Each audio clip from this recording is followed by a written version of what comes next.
संत शिरोमणी रोहिदास महाराज यांनी समाजाला समता, बंधुता, मानवता आणि सामाजिक एकतेचा महान संदेश दिला।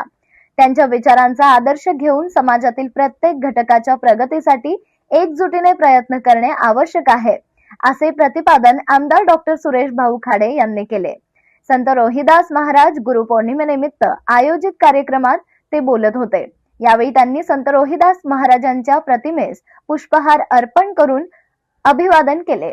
आमदार डॉक्टर सुरेश भाऊ खाडे म्हणाले की संत रोहिदास महाराजांनी आपल्या कार्यातून समाजातील जात पात, भेदभाव आणि विषमता दूर करण्याचा संदेश दिला। माणसाची ओळख त्याच्या जन्मावरून नव्हे तर त्याच्या कर्मावरून आणि विचारांवरून झाली पाहिजे, हा महान विचार त्यांनी समाजासमोर मांडला। त्यांच्या विचारांची आजच्या काळातही तितकीच गरज आहे।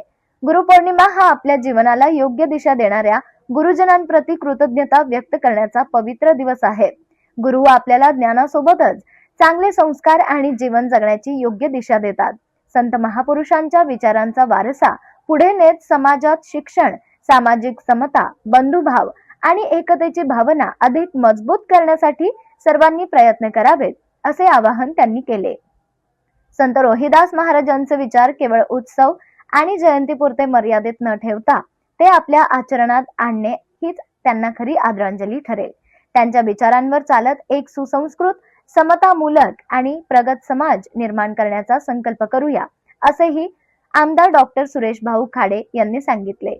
यावेळी सौ स्वाती खाडे, सांगली जिल्हा महिला अध्यक्षा, नगरसेवक गणेश माळी, नगरसेवक दयानंद खोत, दिगंबर जाधव, बाळासाहेब होनमोरे, विष्णू पाटील, जितेंद्र ढोले, पदाधिकारी, कार्यकर्ते, समाज बांधव, माता भगिनी आणि युवक युवती यांनी संत रोहिदास महाराजांना अभिवादन केले।